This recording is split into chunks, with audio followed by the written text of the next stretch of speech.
हर हर महादेव। हम पूनम अपने YouTube channel पूनम सरिता संगीत में आप सबके तहे दिल से स्वागत करते हैं। आज बहुत सुंदर शिव विवाह गीत लेके आए हैं। आप सब सुने कैसे लाग कमेंट में ज़रूर बताइए। खूब सारा प्यार और आशीर्वाद बनाए रखें। और अगर आप सब चैनल पर नया हैं तो चैनल से ज़रूर जुड़ जाइए। दुआरा बारात देखी मैना डेरैली शिव शंकर हरि। दुआरा बारात देखी मैना डेरैली शिव शंकर हरि। बोलिए नारद रउआ कहवा फसैनी शिव शंकर हरि। बोलिए नारद रउआ कहवा फसैनी शिव शंकर हरि।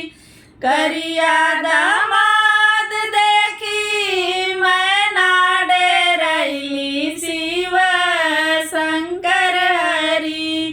करिया दामाद देखी मैना डेरैली शिव शंकर हरि।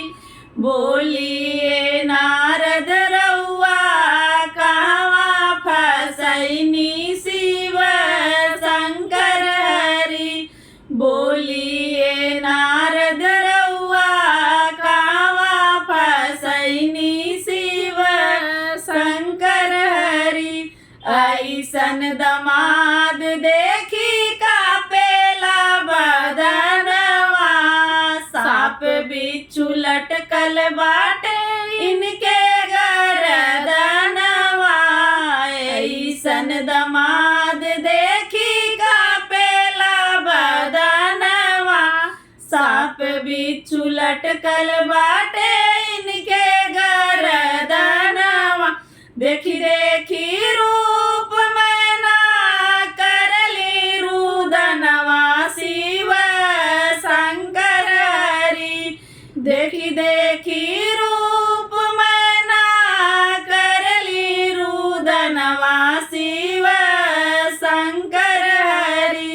बोलिए नारद रउआ कहवा फसैनी शिव शंकर हरि। बोलिए नारद रउआ कहवा फसैनी शिव शंकर हरि। ईयड़ भंगिया लागे कौनो सपेरा। रह के ठिकाना नइखे नाही कौनो डेरा। ईयड़ भंगिया लागे कौनो सपेरा। रह के ठिकाना नइखे नाही कौनो डेरा। सतोरे जनमवा के लग गइले फेरा शिव शंकर हरि। सतोरे जनमवा के लग गइले फेरा शिव शंकर हरि। बोलिए नारद रउआ कहवा फसैनी शिव शंकर हरि। दुआरा बारात देखी मैना डेरैली शिव शंकर हरि। करिया